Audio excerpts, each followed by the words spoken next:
Anda kembali di berita utama bersama saya Jihan Novita. Saudara, tuduhan disertai emosi kerap berujung pada tindak kekerasan. Seorang pemuda bernama Zaki di Kota Bandung, Jawa Barat menjadi bulan-bulanan warga setelah dituduh menabrak bocah. Akibatnya, Zaki mengalami luka di kepala dan sepeda motornya dirusak warga. Saudara, nasib sial menghampiri Zaki Minggu 9 November lalu.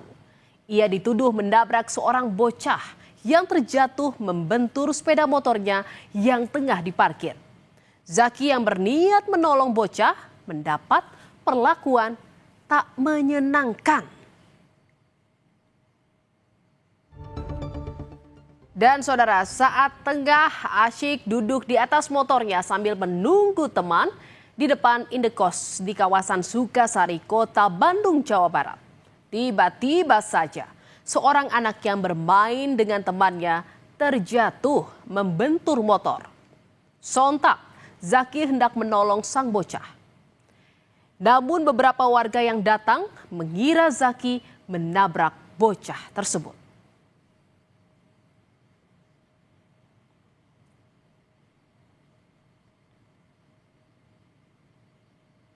Niat menolong sang bocah, justru penganiayaan yang didapat. Beberapa warga yang datang justru mengira anak itu tertabrak motor. Situasi pun berubah panas, saudara. Zaki dimaki, ditarik, bahkan dipaksa mengakui perbuatannya yang tidak dilakukannya.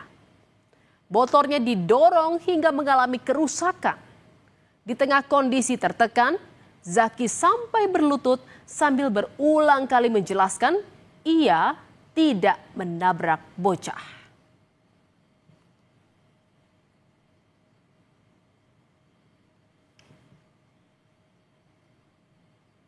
Saudara, rekaman CCTV di dinding Indekos menjadi pembalik narasi amuk massa terhadap Zaki. Terpampang jelas, Zaki tidak bersalah. Ia tidak menabrak bocah yang tengah bermain. Saudara, rekaman CCTV berdurasi sekitar 1 menit inilah yang kemudian menjadi titik balik kasus Zaki. Dalam video dengan jelas memperlihatkan anak kecil itu terjatuh sendiri ketika berebut bola. Lalu tanpa sengaja menabrak motor Zaki yang tengah diparkir. Dengan Zaki duduk di atas motor sambil bermain ponsel.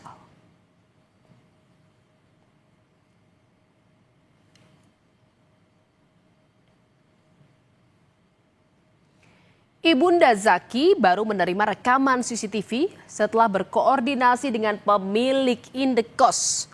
Begitu melihat isi video, saudara, Ibunda Zaki merasa harus segera meluruskan fitnah yang terlanjur melekat pada anaknya.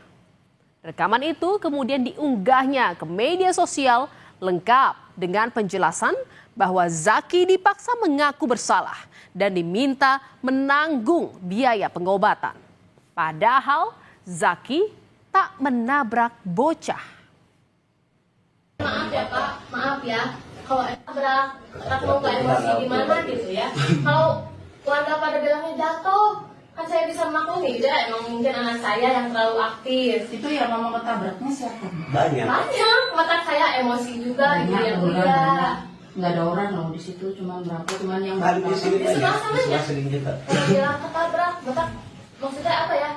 Setelah video rekaman CCTV viral, orang tua bocah pun menyampaikan klarifikasi. Ia pun meminta maaf. Ibu bocah mengaku tersulut emosi saat mendapati anaknya tergeletak di jalan. Ditambah dengan banyaknya warga yang mengatakan anaknya korban tabrak motor.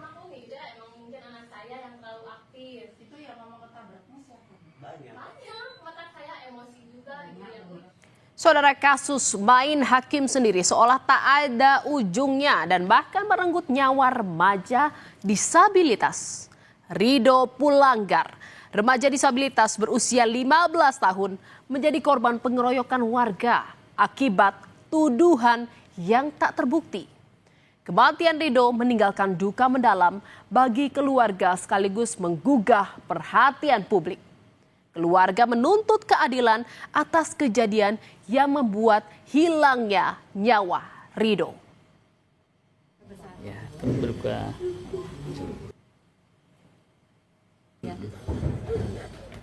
Ibu nama siapa Bu namanya? Saya Yana. Setelah dirawat secara intensif di rumah sakit, Rido, bocah disabilitas yang baru berusia 15 tahun, mengembuskan nafas terakhirnya pada Kamis 13 November lalu di RSUD Bayu Asih Purwakarta, Jawa Barat. Tangis keluarga pun pecah, tak menyangka Rido harus berpulang akibat dikeroyok warga karena dituduh mencuri.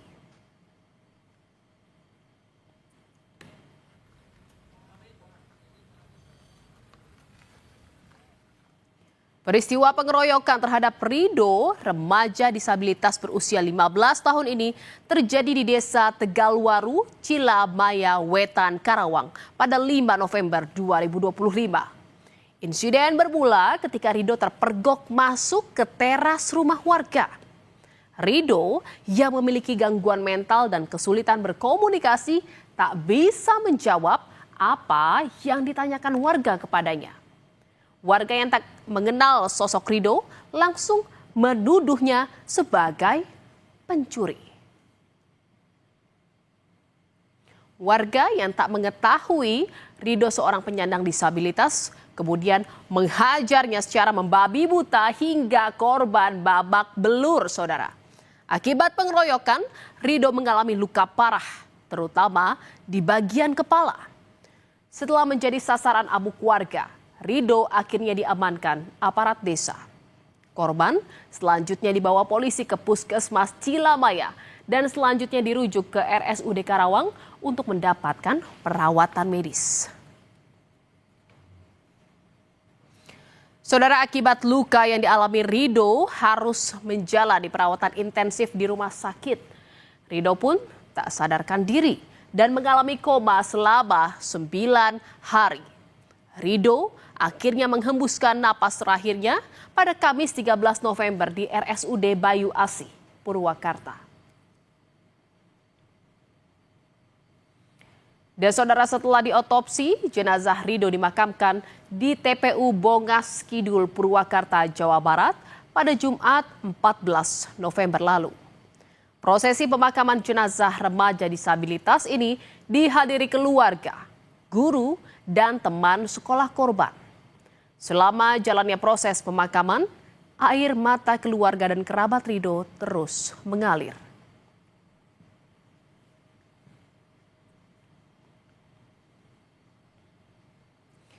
Kejadian tragis yang menimpa Rido memberi luka mendalam bagi keluarga dan orang-orang yang mengenalnya, saudara. Keluarga berharap polisi menangkap dan memproses hukum para pelaku pengeroyokan yang telah menyebabkan Rido mengalami luka parah hingga kritis dan meninggal. Pihak keluarga menyebut proses hukum terus berjalan demi mencari keadilan untuk korban.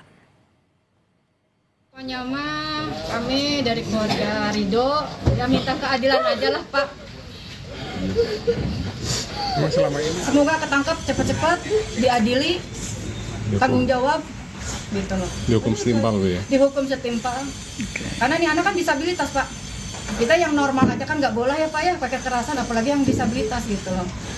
Sudah jelas gitu. Tak butuh waktu lama, saudara, 4 penganiaya Rido ditangkap unit perlindungan perempuan dan anak Satreskrim Polres Karawang, Jawa Barat. Para pelaku ditetapkan sebagai tersangka dengan ancaman maksimal penjara 15 tahun. Pelaku yang kita amankan pada kasus ini ada 4. Kasus ini kita proses menggunakan pasal yaitu setiap orang yang dilarang menempatkan, membiarkan, melakukan, menyuruh melakukan atau turut serta melakukan kekerasan terhadap anak yang mengakibatkan mati atau luka berat. Terhadap pelaku diancam dengan pidana penjara maksimal 15 tahun.